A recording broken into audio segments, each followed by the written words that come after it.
There is a kind of relationship that does not break your heart in one moment. It breaks your nervous system slowly. Not because it is cruel in obvious ways, but because it is unclear in subtle ways. You are not being rejected. You are not being fully claimed either. You are kept close, close enough to attach, close enough to hope, close enough to feel like a partner in private, but not chosen in any way that creates real safety. And that is the kind of bond that makes you question your own reality, because the evidence is mixed. They text you, they reach for you, they come back, they get jealous, they open up, they hold you in bed like you matter, they say things that sound intimate. And yet, when you try to define the bond, when you try to orient yourself, when you try to move from feeling to form, something shifts. The air gets thinner. The warmth becomes conditional. The conversation becomes vague. You can feel the relationship wobble the moment it becomes real. That is the signature of this pattern. It survives as long as it stays undefined. Today, we are going to decode this so clearly that you will never confuse proximity with being chosen again. You will have a filter that makes the answer visible, and you will stop negotiating with your own nervous system. Being kept close is not the same as being chosen. That sentence is simple, but it changes everything. If this kind of clarity helps your nervous system settle, subscribe. PsychBond is a daily decoder for avoidant and anxious patterns, so you stop guessing. Now let's slow down and name what is happening underneath the surface, because the story you tell yourself is usually the thing that keeps you trapped. The story says, they are scared, they are healing, they are busy, they have trauma, they need time, they do care, look at how warm they can be. And sometimes all of that is partially true. But the structure is more important than the story. The structure answers one question. Does the relationship become safer over time, or does it become more confusing? If the relationship does not become safer over time, then warmth is not building security. It is building regulation. And this is where avoidant and anxious wiring collide in the most addictive way. Avoidant attachment is not organized around lack of feeling. It is organized around protection of autonomy. Anxious attachment is not organized around lack of self-respect. It is organized around protection of connection. One system distances to feel safe. One system pursues to feel safe. Put those together, and you can create a bond that feels intense while staying structurally unstable. Let's walk through how this actually begins, because most people miss the first fracture. In the beginning, it looks like choice. They pursue you. They initiate plans. They text first. They remember details. They ask about your life. They share personal things. They seem consistent. When you are together, you feel their attention. You feel their focus. Your nervous system starts to exhale. This is important because anxious systems do not attach to coldness. They attach to warmth that is inconsistent. They attach to the promise. They attach to the version of the person who appears when things are easy. In those first weeks or months, the connection can feel clean. Then, a small moment happens. It is not even a fight. It is not a dramatic conversation. It is a simple question that any secure bond would absorb without shaking. You ask, "What are we?" Or you ask, Are we exclusive? Or you ask, where is this going? You are not asking for a ring. You are asking for orientation. Orientation is what gives an anxious nervous system safety. And this is the moment you notice something subtle. They do not say yes. They do not say no. They hesitate. They soften. They say they do not like labels. They say they want to go with the flow. They say they do not want pressure. They say they are not ready for something serious right now. But they keep texting. They keep coming over. They keep holding you. They keep acting like the relationship exists as long as you do not name it. This is where the middle space is born. The middle space is intimacy without agreement. The middle space is closeness without container. The middle space is emotional access without relational protection. It feels like a relationship, but it does not behave like one when it is tested. That is why it exhausts you. Because a relationship without a container forces your nervous system to become the container. You start doing the holding. You start doing the stabilizing. You start doing the translating. You start doing the emotional labor of making ambiguity feel survivable. Now here is the part that most people misunderstand. When they keep you close, your brain says if they did not care, they would not be here. And that is emotionally reasonable. But structurally, being close can meet needs without requiring commitment. Closeness provides companionship. It provides comfort. It provides sex. It provides validation. It provides emotional soothing. It provides stress relief. It provides the feeling of connection without the burden of responsibility. And responsibility is where avoidant systems tend to go cold. So the relationship becomes a system where warmth is offered when it is free, and distance appears when warmth has a cost. That is not a moral judgment. That is a pattern. Now, let's put you inside a real week so you can feel how this installs in the body. Friday night is warm. They are affectionate. They are playful. They tell you they missed you. You feel chosen. Saturday is intimate. You have inside jokes. You talk about childhood. They open up about something vulnerable. Your nervous system bonds to that vulnerability because it feels like a doorway. Sunday morning feels safe. Sunday night, you say something gentle, almost casual, like, "I love being with you. I just want to know where we stand." And you watch their face change slightly. Maybe they smile and deflect. Maybe they go quiet. Maybe they say, "Why are you overthinking?" Maybe they say, "Can we not do this right now?" Maybe they say, "I really like you. I just do not want anything serious." And your body registers it as a drop. Not because you are dramatic, but because your nervous system just learned that closeness is allowed, but clarity is not. That is the first nervous system lesson in this bond. Then something else happens. You do what anxious systems do when the bond wobbles. You adjust. You backtrack. You soften. You say, "It is okay. I just wanted to check in." You remove the consequence. And the moment you remove the consequence, they relax. They kiss you. They hold you. They text you that night. Monday, they are a little distant. Tuesday, they are warm again. Wednesday, you feel anxious and bring it up gently. They say you are making it heavy. You apologize. Thursday, they plan something sweet. Friday, they are affectionate again. And by the end of the week, you are confused because the warmth is real, but the structure is missing.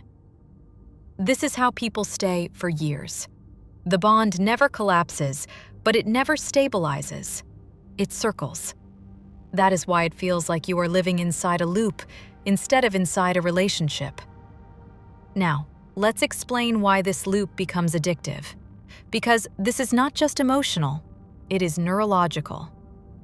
When warmth is inconsistent, your brain does not relax. It scans. It anticipates. It waits. It seeks signals. That seeking state itself becomes bonding. Dopamine is not only released when you get the reward, it is released when you anticipate the reward. So, when you do not know when warmth will return, your brain stays engaged. You check your phone. You replay conversations. You look for reassurance. Then, when they return, the relief feels euphoric. Not because the relationship is secure, but because the nervous system has been stressed. Relief after stress is intense, and anxious systems can confuse that intensity for love deepening. But it is stress regulation, not security. Secure love does not make you high and low, it makes you stable. If stability feels boring, that is a sign your nervous system has been trained by unpredictability. Now, let's look at the avoidant side without demonizing them. Many avoidant people are not calculating, they are regulating. When closeness is on their terms, when it is spontaneous, when it does not come with expectation, they can feel warm and connected and even deeply bonded. But when closeness becomes a container with labels, accountability, future planning, or repair, their nervous system interprets that as autonomy threat. Autonomy threat triggers distance. Distance reduces anxiety. Once anxiety reduces, warmth becomes possible again. That is why you can experience them as two versions of a person, warm and cold. But it is not two people. It is one person protecting two internal states, warmth when safe, distance when threatened. If you are anxious, you will keep trying to secure the warm version by becoming smaller, because you notice that the warm version appears when you ask for less. And this is where the most damaging lesson installs in the anxious system. You start believing, consciously or unconsciously, that if you shrink your needs, you get love. You stop asking for clarity. You stop asking for repair. You stop asking for integration. You become low maintenance. You become patient. You become the cool one who does not need labels. And it feels mature. It feels strong. It feels like self-control. But over time, it becomes self-abandonment. Because what you are actually doing is trading your safety for their comfort. Now, let's talk about the illusion of progress, because this is the thing that keeps hope alive. They introduce you to one friend. They invite you to one event. They mention a trip someday. They say, "We will see." They say, "Eventually." They share a vulnerable story that makes you feel like you are special. These are temperature moments. Temperature moments feel meaningful. But direction is not measured by moments. Direction is measured by structure. Over time, does the relationship move from undefined to defined? Does it move from private to integrated? Does it move from fragile to repairable? Does it move from moments to container? If the answer stays no, then the relationship is not slowly building. It is stabilized in ambiguity. Stabilized ambiguity is not a phase. It is a structure. It is a system that works for the person who benefits from closeness without consequence. Now, we need to name the identity cost, because this is where the damage becomes personal. When you live in a bond where clarity threatens closeness, you start editing yourself. You start monitoring your tone. You start choosing your words carefully. You start timing conversations to avoid triggering distance. You start pre-regulating the relationship. That creates anticipatory anxiety. You may not notice it at first. It feels like being thoughtful, but it is actually scanning. And scanning is not peace. Peace is not wondering what version of them you will get. Peace is not decoding. Peace is not bargaining. Peace is not waiting for the other shoe to drop. Peace is knowing where you stand. This is why being kept close can be more exhausting than being alone. Alone is quiet. Ambiguity is noise. Now we get to the diagnostic that ends confusion. Repair. Repair is the clearest test of capacity. Many avoidance systems can handle affection. They can handle chemistry. They can handle connection when it feels light. What they often struggle with is repair. Repair means staying present when something is uncomfortable. Repair means hearing impact without making you the problem. Repair means taking responsibility and changing behavior. Repair means the relationship has weight. Weight is what avoidance systems avoid. So watch what happens when you need repair. Do they lean in? Do they listen? Do they adjust? Or do they withdraw, deflect, minimize, delay? If they go cold when you need repair, you are not dealing with a communication issue. You are dealing with a capacity issue. And capacity issues do not disappear because you become more patient. They disappear when the person develops capacity. And capacity must be demonstrated, not promised. Now, let's name the core PsychBond filter for this episode, because you need something you can use immediately. If the relationship calms them but dysregulates you, you are not building security. You are building regulation. In this pattern, the avoidant partner is often soothed by your warmth without being required to change. They feel comfortable. They feel connected. They feel relieved. Meanwhile, you become more vigilant, more uncertain, more self-abandoning, more addicted to surges. That is not love deepening. That is your nervous system adapting to unpredictability. And here is the second filter. If you have to shrink to keep them, you are not being loved, you are being managed. Managed does not always mean malicious. It means the relationship only functions when you reduce yourself. That is structural incompatibility, not a misunderstanding. Now, let's expand the container versus temperature lens because it makes everything obvious. Temperature is their mood, their closeness, their chemistry, their warmth in a moment. Container is the architecture of the relationship. Container is clarity. Container is consistency. Container is repair. Container is progression. If you focus on temperature, you will chase warmth. You will measure the relationship by how it feels this weekend. If you focus on container, you will measure the relationship by what it becomes over time. Warm text is temperature. Exclusive agreement is container. Passion is temperature. Accountability is container. A sweet weekend is temperature. Repair after conflict is container. If the relationship has temperature but no container, you are close but not chosen. Now we arrive at the moment that changes your life. And it is not dramatic.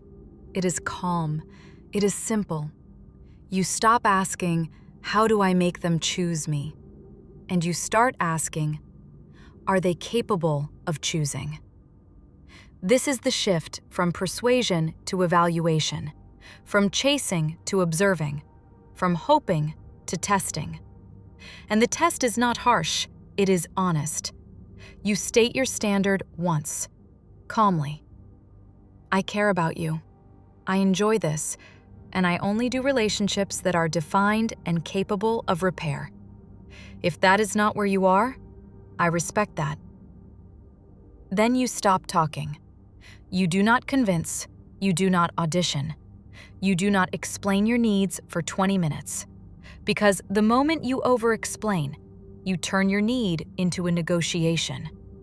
And this pattern survives on negotiation. Negotiation keeps you in the loop. Negotiation makes your boundaries feel like moods. Negotiation gives them access without cost. The moment you become calm and unhookable, the system changes. Because now, access is not automatic. And then something interesting happens.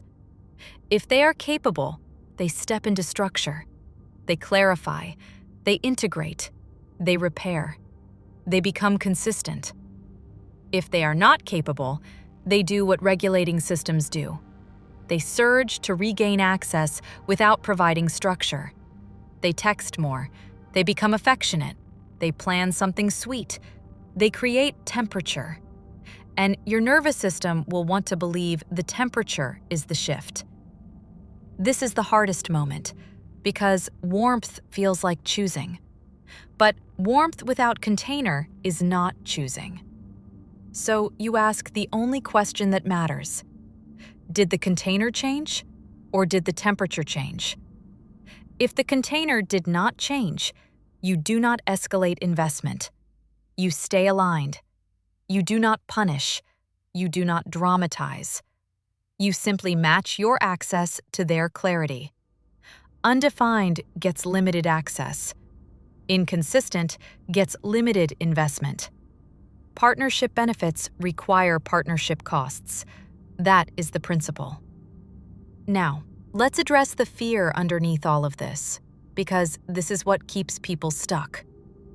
If I require structure, I might lose them. Yes, you might.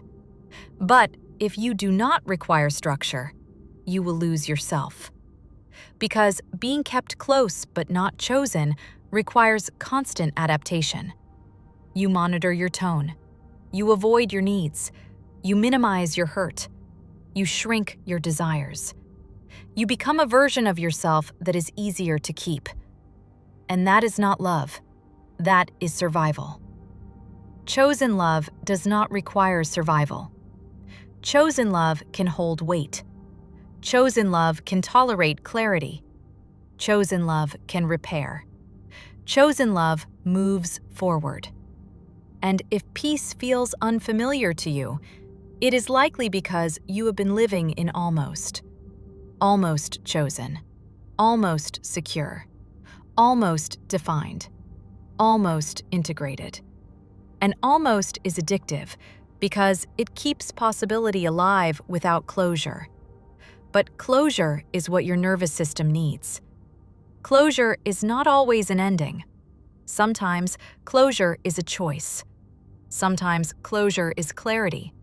Sometimes closure is the moment you stop accepting proximity as proof and start requiring structure as evidence. That is the moment your nervous system begins to heal. Because you stop living in guessing. You stop living in decoding. You stop living in waiting. You stop living in the loop. You live in standards. You live in truth. You live in calm evaluation. And that is what changes everything. Being chosen is not about intensity.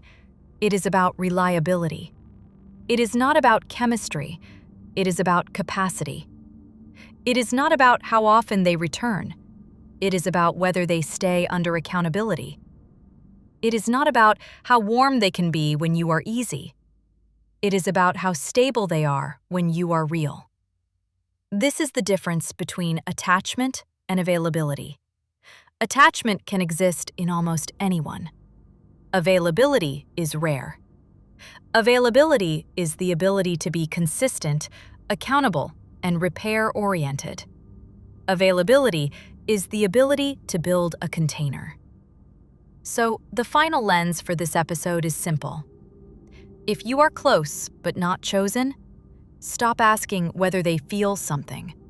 Ask whether they can hold something. Can they hold clarity?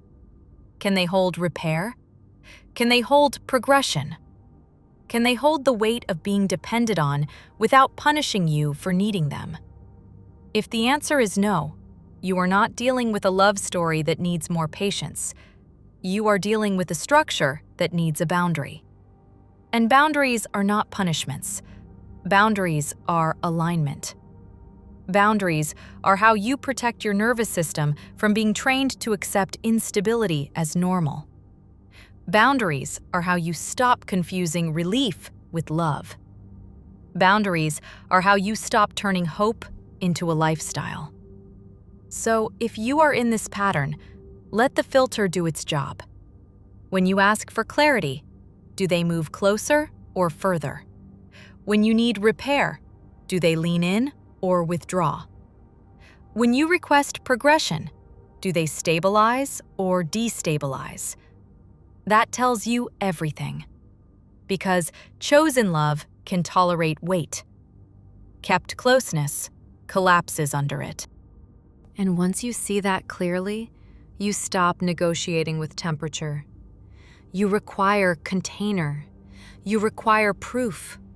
You require peace. Welcome to PsychBond. You're safe here.